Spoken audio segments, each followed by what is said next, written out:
ഹരി ഓം ശ്രീമന്നാരായണീയം ദശകം 19 ശ്ലോകം 4 സ്തവം ജപന്തസ്തമമീ ജലാന്തരേ ഭവന്തമാസേ വിശതായുതം സമാഹ ഭവത്സുഖാസ്വാദരസാദമീഷ്വിയാൻ ബഭൂവ കാലോ ധ്രുവമന്ന ശീഘ്രതാ.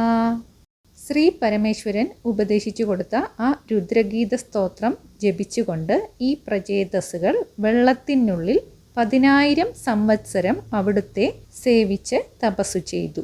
ആനന്ദസ്വരൂപനായ അവിടുത്തെ മനസ്സുകൊണ്ട് ആസ്വദിച്ച് സുഖിക്കുന്നതിലുള്ള താത്പര്യം നിമിത്തം ഈ പ്രചേതസ്സുകൾക്ക് വളരെയധികം കാലം കഴിഞ്ഞുപോയി. ഭഗവത് ദർശനം കിട്ടാൻ ധ്രുവനെ പോലെ വേഗമുണ്ടായില്ല.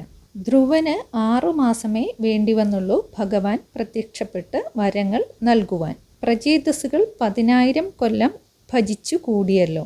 അതിന് കാരണം അവർക്ക് തപസ്സിദ്ധിയിൽ ബദ്ധപ്പാടില്ലാതെ വന്നതാണ്. അതിൻ്റെ കാരണമാകട്ടെ ഭഗവാനെ ഭജിക്കുന്നത് തന്നെ സുഖമാണ് എന്നുള്ളതും. തപഫലം സിദ്ധിക്കാൻ കാലം നീളുന്നിടത്തോളം ഭഗവത് ഭജന സുഖം അനുഭവിക്കാമല്ലോ എന്ന ചിന്തയുമാണ് പ്രചേതസ്സുകൾക്കുണ്ടായിരുന്നത്.